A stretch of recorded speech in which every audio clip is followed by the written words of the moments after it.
A kiwi is a bird. I am not going to get up and say, kia ora everybody, I'm a bird, because I'm not a bird.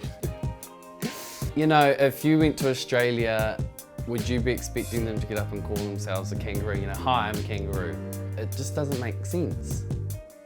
The word Kiwi has been a national identifier in Aotearoa, New Zealand since the early 1900s. Kura Takahi Puni is the battalion's motto, meaning we are ready, and these Kiwis certainly are.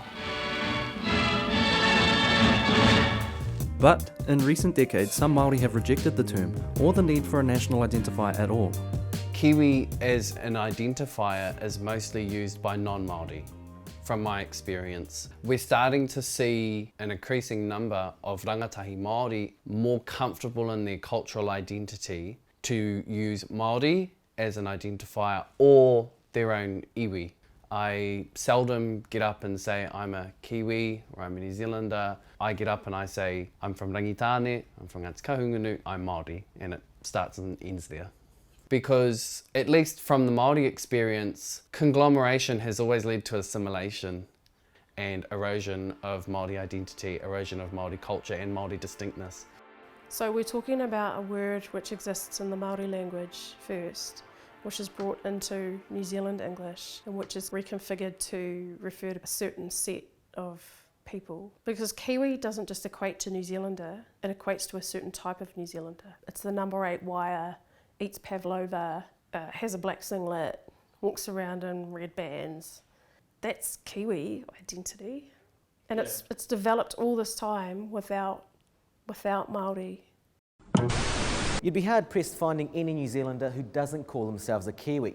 But how did this little bird become a national symbol? Well, you may not like to hear it, but apparently it was because of an Australian. Early in the 20th century, Aussie William Ramsey was starting a shoe polish business and needed a name for his product. In 1917, he got a huge order from the British Army, and it soon became a household brand. So when the Anzacs went to war, a link to the Kiwi was soon made and the name stuck. While we think of Kiwi as referring to all people in Aotearoa, it has often been weaponised against Māori.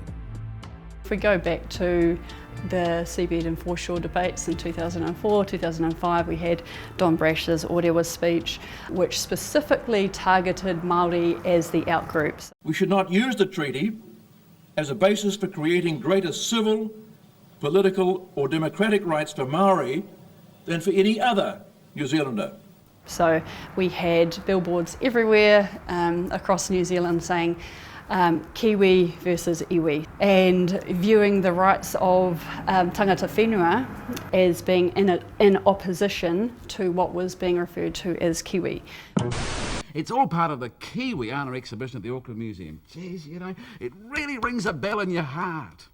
For me, Kiwiana is what non-Māori have chosen the bits they like of Māori culture. So, for instance, the haka, the heitiki, koru or kapahaka, and they've taken that and they've put it together with what New Zealanders traditionally have, be it rugby, fish and chips, dinner on the beach, rugby, and said it is now ours. Everything that is in here belongs to us. And I think Kiwi is just a continuation of the whole Kiwiana idea. Something we need to ask ourselves is, what do we think Te Tiriti envisioned?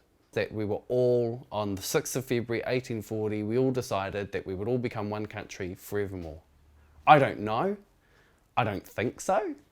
And we need to sort out all of those foundational things which will determine, you know, the place of tangata whenua, the place of tangata tiriti of non-Māori, and then naturally, once we've decided as a country what our foundations are, then we can move on to deciding how we want to name ourselves. No, really, when you look at all the stuff, you know, it makes you proud to be a Kiwi, doesn't it? Yeah, I guess it could.